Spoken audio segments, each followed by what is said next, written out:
speaker, that you would just give him the words to speak, God. And I pray that we would just open our hearts to hear what you have to tell us today. And in Jesus' name I pray, amen.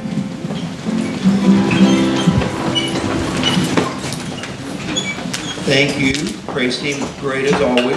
We're very privileged today and honored to have Dr. Caravas, who is a practicing dentist in Virginia Beach, and I know his schedule is very busy. So Dr. Caravas, we're very honored to have you today to take time out of your busy schedule. Come on up and bless us now.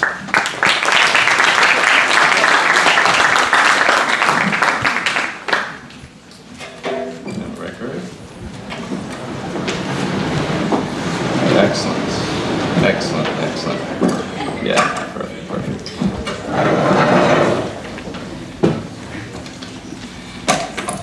Got a adjustable wrench. Got a lemon. Cell phone. Bottle of water.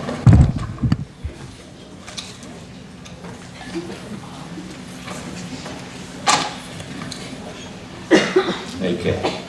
All right, good morning. So my topic this morning affects all of you. It will affect all of you. Some of you right now, and certainly all of you in the next 4 weeks. So because of your inability to do my topic, perhaps this morning, someone on this side of the room is not speaking to someone on this side of the room. Because of your inability to do my topic, some of you here are upset. You're stewing, becoming bitter, you're frustrated with someone at home. Could be a parent, could be a sibling. But you're stewing. Because of your inability to do my topic, some of you are upset about something that has been posted on social media about you. And you're becoming bitter. You want justice. What's my topic? Anyone want to guess? Revenge? Well, the opposite of revenge. Communicating, no. Forgiveness, very good. So it affects all of you, so pay attention. 3 quotes about forgiveness, 3 quotes. The first one is, tell me if you've heard this one. Time heals all wounds. Ever heard that? Time heals all wounds. That is a stupid quote. Time does not heal all wounds. There are people that are not speaking to each other because something happened 40 years ago. They're still not speaking. That's a ridiculous quote. Here's the second quote. Not to forgive is to become a victim twice. Not to forgive is to become a victim twice. You're a victim the first time because some injustice has been done to you. And then, as you stew on it, you think about it, it upsets you. You become a bitter person. It changes who you are. You become a bitter person. Now you're a victim twice. Then here's the third quote. Unforgiveness is like drinking poison and expecting the other person to die. It's like drinking poison and expecting the other person to die. Some of you here perhaps are drinking the poison. Something's happened to you, you're angry, you're bitter, and you're drinking the poison. You gotta stop drinking the poison. It will destroy your life. So pay attention. Here we go. Who has their driver's license? Oh, quite a few of you. All right. First 2 years of driving, what percentage of new drivers get in an auto accident? I guess? A lot, yeah. 60%. 60% of you will be in an auto accident in your first 2 years of driving. The reason is because the first few months, you're like really careful, you're so nervous. But then you get cocky. Oh, this is easy. I'm the best driver of all. Bam! So be careful. All right, so let's say you're driving along on Greenbrier Parkway, you've got you a Chick-fil-A sweet tea. I pull up beside you and cut you off. You slam on your brakes, iced tea goes all over you. Some of you might do this. You lay on your horn, you raise your fist, you scream at me. Okay? I don't know if that's ever seen that happen. Maybe you've seen that happen. Maybe you've done that. So this is what's happened in that little scenario. When someone does something to offend you, to hurt your feelings, some injustice, something against you, it could be me cutting you off in traffic. It could be someone breaking in line at Walmart. It could be someone saying something untrue about you here at school, someone cheating off your test. It could be anything. It could be something bad. Whatever it is, whenever someone does something to hurt you, there is now an emotional, relational debt. There's a debt between you. And it goes one of 3 ways. Either you pay it, I pay it, or no one pays it. So the example of the car, when you lay on your horn and scream at me, what you're doing is having everyone look and say, look at this moron, he's a horrible driver, he's an idiot, and you're trashing my reputation, and I pay the debt. Conversely, you could pay the debt. You could sit there with iced tea in your lap and go, well, maybe he's having a bad day, maybe it's an emergency, I've done it before by mistake, no big deal, I'm gonna let it go. And you absorb the debt. You have the sweet tea sugar. Or, third way, no one pays it. It hangs, so you come to school. Let me tell you what this guy did to me driving to school. He cut me off. You tell people at lunchtime. You go home, you tell your parents. You think about it when you go to bed. You think about it tomorrow. And day after day, you think about me cutting you off in traffic, and it just hangs between you. Right? So that's the first scenario. When anyone does anything to you, there is an emotional relational debt. Sometimes, though, there is a second debt. Is there anyone here named Susan? Got any Susans here? Ah, we got a Susan. Excellent. Excellent. I'm going to pick on you a little bit, Susan. All right. So I lend Susan my cell phone, and she's goofing off. And she drops my cell phone. Okay, oh my gosh. So she cracks the screen on my cell phone. Crack. And she hands it back to me and goes, bummer, and walks away. Walks away. Susan, don't do that to me. So how am I going to feel about Susan? I'm going to be upset. There's going to be an emotional, relational debt, okay? And either she's going to pay it, I'm going to pay it, or no one's going to pay it. But now there's a second debt. What's the second debt? It's the broken phone. Who pays for the broken phone? Well, same thing. Either Susan pays it, I pay it, or no one pays it. It stays broken, okay? So always emotional relational debt, and sometimes there's a practical physical debt, okay? Now let me tell you the normal scenario of when there's an offense. When someone does something, when Susan breaks my phone, my first thing to do is, now you all know what a record is, I don't have to say it, you know what a record is. But I bet you don't know what a broken record is. If you get a scratch on the vinyl, it plays the same phrase over and over. Oh, it's really annoying. If you ever heard it, it's really annoying. So, when someone does something to offend you, the first thing you do is you play the record. You play it over and over and over. You wake up, Susan broke my phone. You go to lunch, let me tell you what Susan did to my phone today. You go home, Susan broke my phone, I can't have Susan. And you just keep thinking over and over and over. That's the first thing, you play it over and over. The second thing you do is you label that person, okay? So Susan is a loser. She's a total loser. She's one-dimensional. All she is a phone record. That's all she's capable of. She's just a phone record. She's that's it. That's all she is. So you play the record, you keep venting, you keep thinking about Susan, and then finally, if you do this long enough, you become a bitter person. This is a lemon if you can't see. You become a bitter person, okay? All right.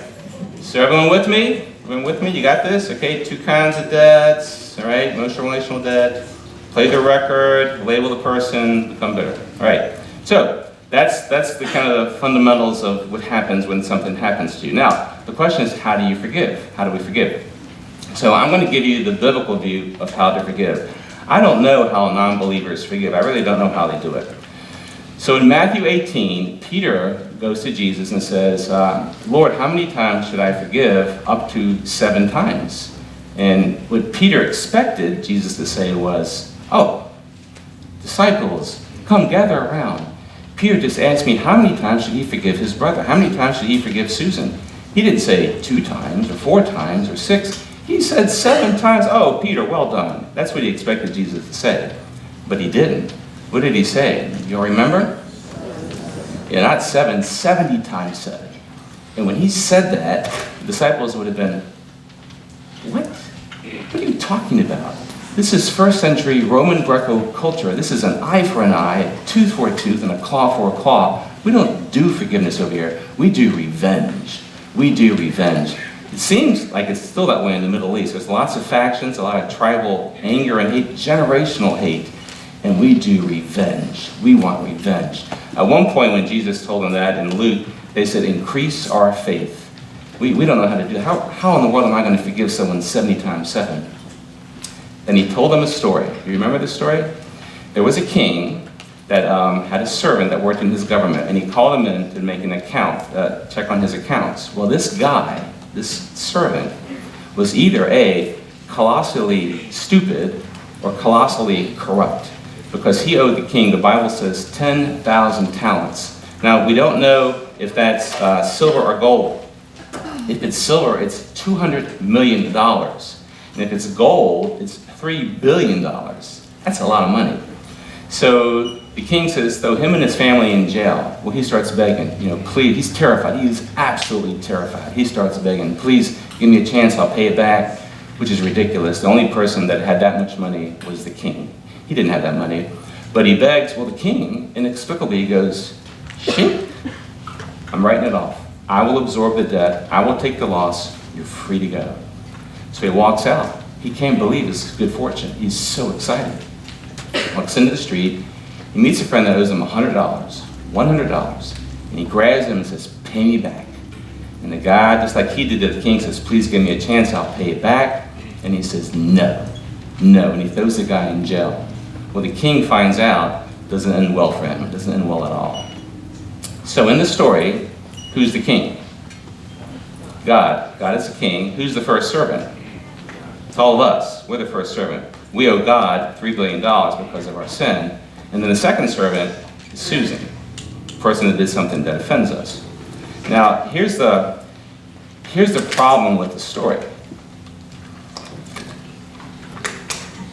The problem with the story is that you guys don't, at least I'm sure I do, really believe that we owe God $3 billion. We don't think we do. So I got a clipboard here. I'm going to pass it around. It says on a scale of 1 to 5, are you a good person? 5 is really good. You're the bomb. You are really good. 3 is you're kind of average good. And 1 is you're despicable. You're just despicable. You're a scoundrel.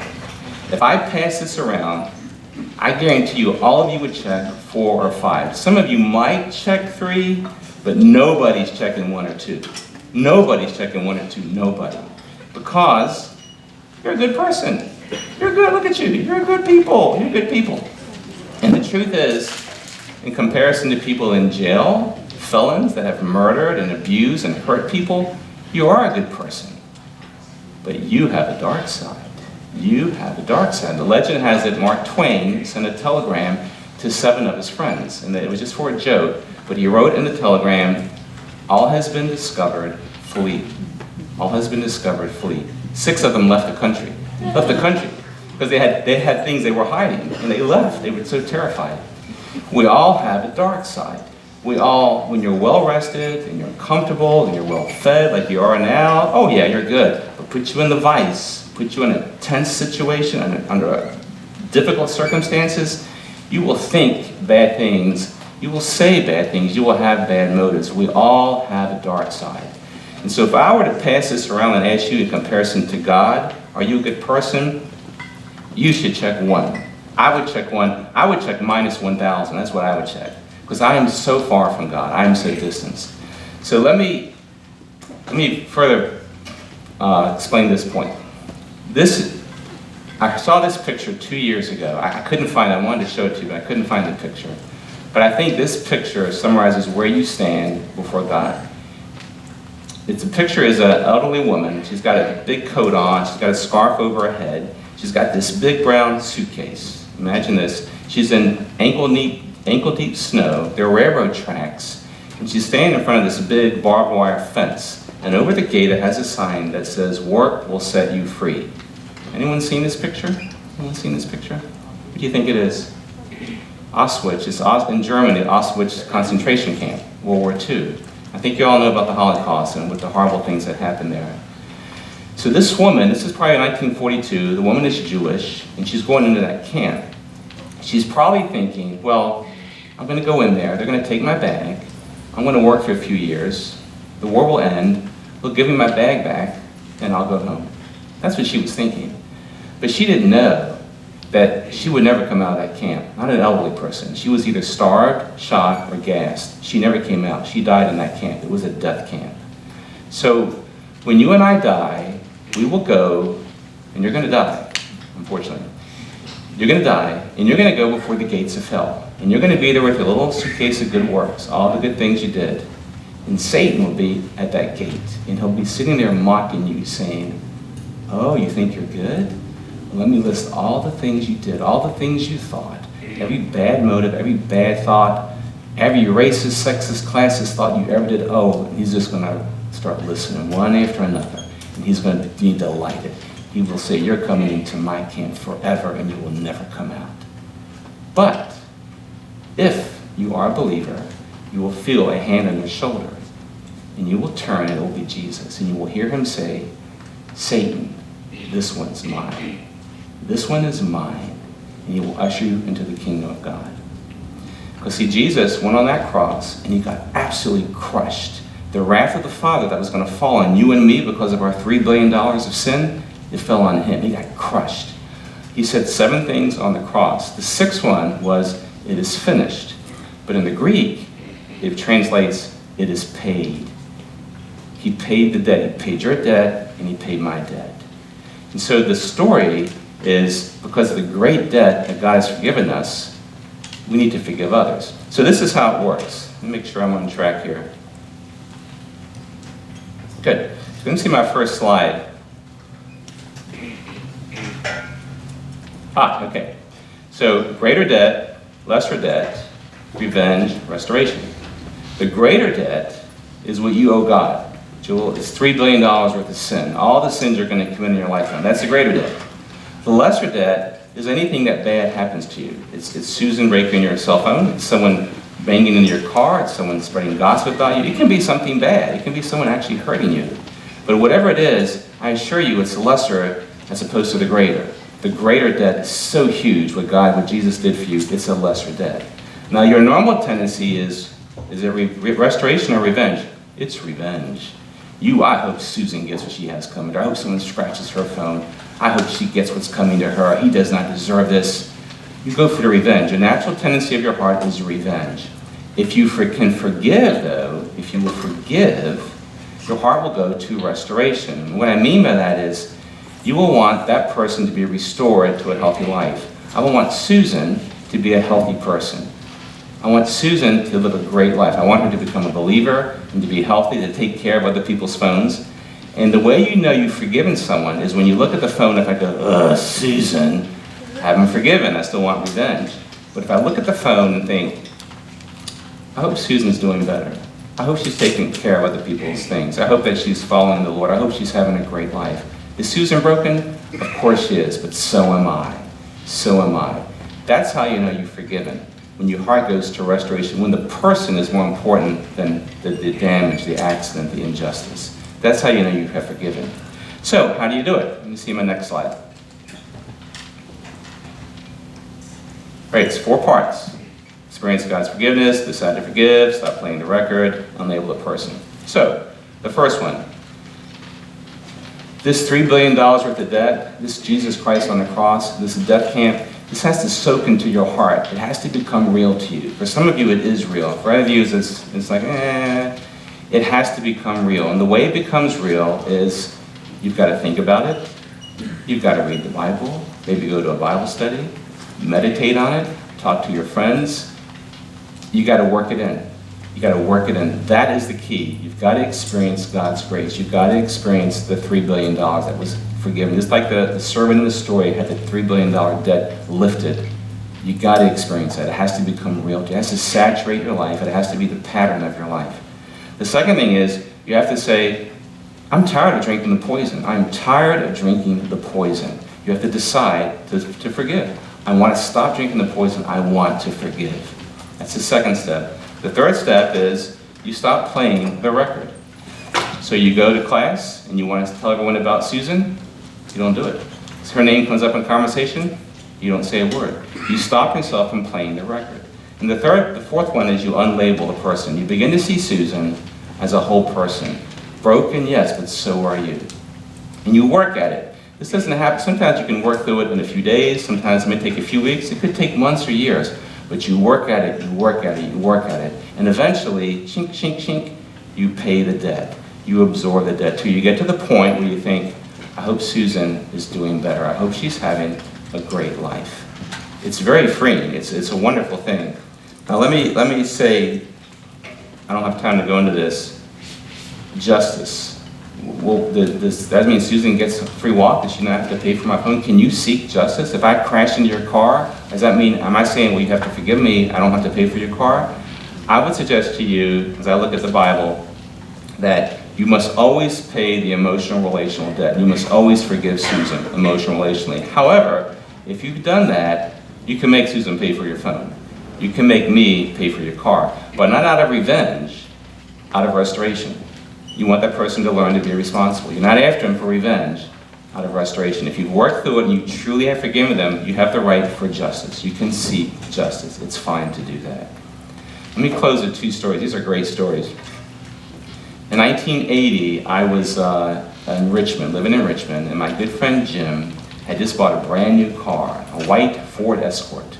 So it's 1980, it's springtime, it's a beautiful Saturday, and Jim is working he's got the hood up on his car. Now, you have to know Jim, he's got a real thick beard, he had hearing aids, could barely hear, and he was a strong believer. His heart had been saturated with God's forgiveness. It was the pattern of his life. So he hands me an adjustable wrench, and I'm holding it, and he's talking to me, and then he goes around the back to get something. Well, I dropped the wrench right on this fender, bam, and I put a 2-inch scratch in his brand new car, a 2-inch scratch. And I'm like, so my first thought, because I'm broken, is he didn't hear it. I'll just put my hand on it. He'll never know. He'll never know I did it. But he was my friend. So he comes around from the back of the car and I say, Jim, I feel horrible. Look what I've done. I've put a scratch on your car. I'm so sorry. I felt horrible. I just felt horrible. I am so sorry. And so Jim, he looks at the scratch. He looks at me. He sees the distress in my eyes. And he now has a hammer and he goes, bam! Where the scratch is, he goes, bam, and puts a big old dent in his car. It says, there, now you don't feel so bad. And I was like, oh my gosh, I can't believe he did that. And it's true, when he smashed his car, it was like, shink, he paid the debt. He could have said to me, oh, I forgive you, it's no big deal. And that probably would have been enough. But when he smashed his car with a hammer, I was like, I knew that he forgave me. Now what happened there? What happened was this. When Jim came around the car, saw the scratch on his beloved car, he just watched it, and it's all pretty, saw the scratch, and saw me in my distress, because this was the pattern of his life, he put me above his car. He was more concerned about me than he was his car. And that's why I could take a hammer and smash his car. He cared more about me than the car. Can you imagine that? Now, I'm not saying if Susan scratches your phone, to take a hammer and smash your phone. But look at Jim, what he did, because he was so saturated with this whole redemption and forgiveness, it was the reflex of his heart.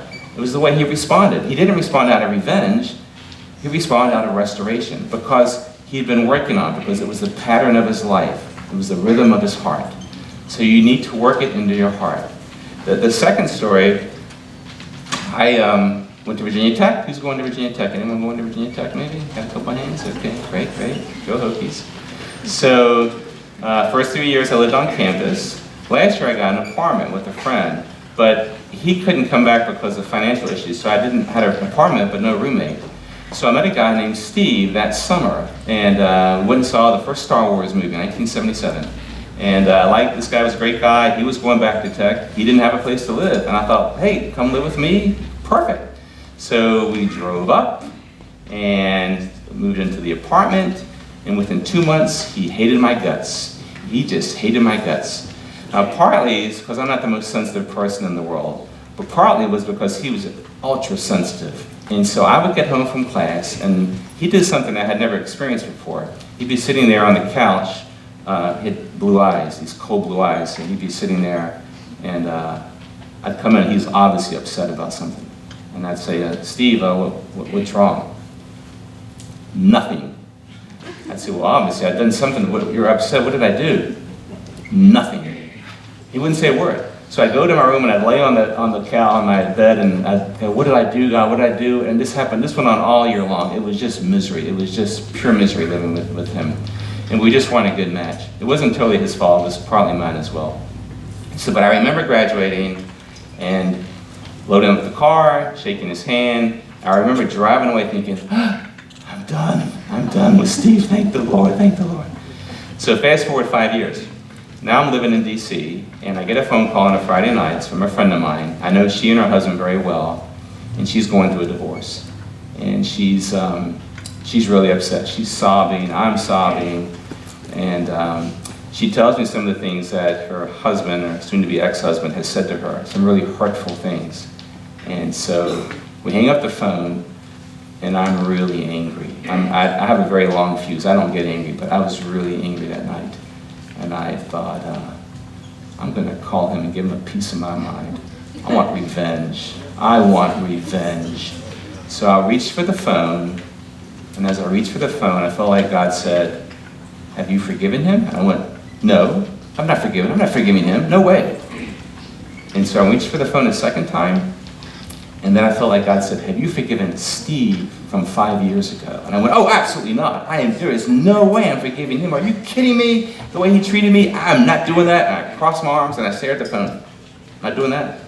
Not going to do it. Nope, I want revenge. And then I sat there and I began to think about the hand on my shoulder and Jesus Christ dying for my sins and the $3 billion debt that God paid for me. And I kept thinking about it and thinking about his grace and his mercy and his love for me.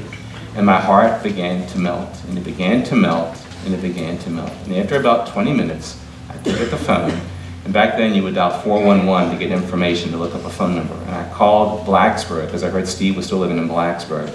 And I said, you have a name, phone number for Steve so-and-so, because he has a common name. So she gave me 3 phone numbers. Called the first one, no one there. I called the second one, he answered the phone. Steve answered the phone. I hadn't talked to him in 5 years. And I said, hey, this is Jerry Caravas. I wanted to tell you, look, I apologize for anything I ever did to upset you, and I want you to know that I've forgiven you, and we're good, we're good. I just wanted you to know that I want your forgiveness, and I give you forgiveness. And we had a great talked about 15, 20 minutes, and I hung up the phone.